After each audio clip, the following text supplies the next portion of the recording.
To solve the assignment problem, we are going to use the Hungarian method. This is the most popular method among the academics. This method involves several steps. In the first step, we are going to do the row reduction. In the row reduction, for each value in the row, we are going to find the lowest element. And then we are going to subtract it from each element in that row. Then we are going to do the column reduction. For each column, we are going to find the lowest element, and then what we are going to do is we are going to subtract it from each element in that column. Thirdly, we are going to cover all the zeros with a minimum number of lines. This can be horizontal line or vertical lines. Then we have to see whether the number of lines are equal to number of rows. If this condition satisfies, this is known as the optimum solution. Thus, an optimum assignment exists among these zeros. Otherwise, we have to move to the step number 4. Here, we are going to create additional zeros in the matrix.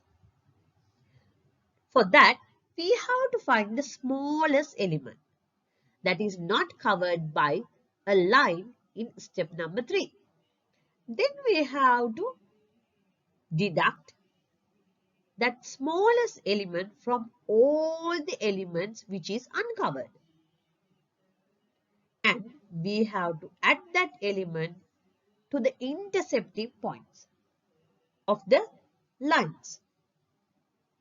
Then we have to check the optimality, and if not, we have to come to the step number 4 until we are going to find the optimum solution. Now let's solve this example using the Hungarian method.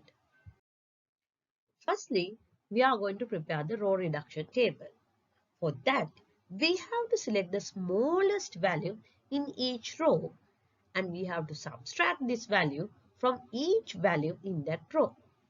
Here, in the first row, the value is 5. So we have to subtract all the other values, which is 7 and 9, from that value, and we have to prepare the row reduction table. Likewise, in the second row, it is number 10, and in the third row, it is number 13. So now you can see the solution of the row reduction table.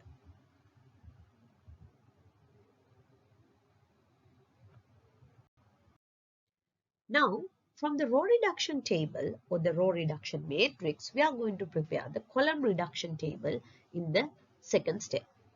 Here we are going to do the same for the columns.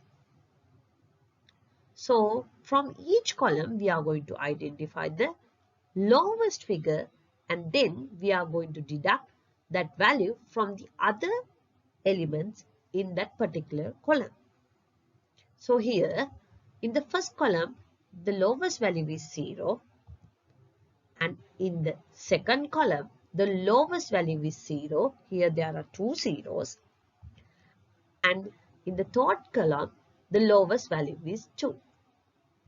From each column lowest value, we are going to deduct all the other values, and then we are arriving at this column reduction table as follows. Now in the column reduction table, you can see there are zeros in each column and each row.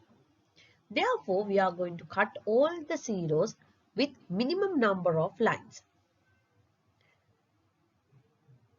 Arbitrarily, I'm going to use horizontal lines. So I'm going to use to cut these zeros with 3 straight lines. So now we are going to check whether this is the optimum solution or not. So in the optimum solution, we know that the number of lines should be equal to number of rows. In this question, there are 3 lines and there are 3 rows. So this is the optimum solution.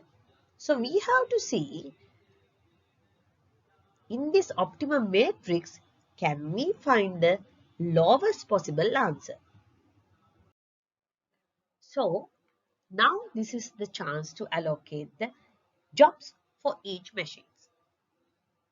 So now here when we are going to allocate, the first thing you have to remember, so you have to give the chance for the options which just have no other available alternatives.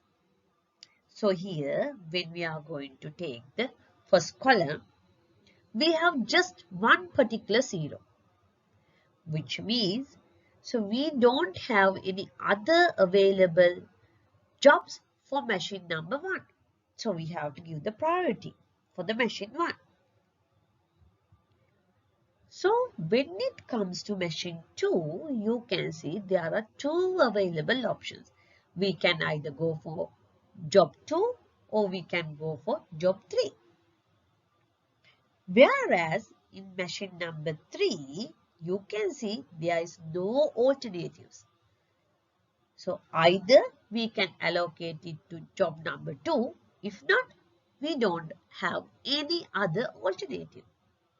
So what we are going to do, we are going to give the chance for machine 3. Then when we allocate the machine 3 for job number 2, we can't allocate machine number 2. So ultimately, we have to go for the remaining 0, which means we have to allocate machine number 2 for job number 3. Therefore, we assign job 1 to machine 1, job 2 to machine 3, and job 3 to machine 2. Now let's find the cost for each assignment. For that, we need the original table. So from the original table, we have to find the allocation cost per particular job for particular machine. So for the first job, for first machine, it's cost 5. And for the second job, for machine 3, it's cost 12.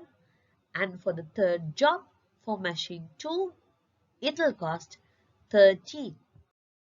So by doing this particular allocation, the total cost will result in 30. Hope you have a clear understanding how to calculate the assignment problem using the Hungarian method. The final stage is we have to do the interpretation.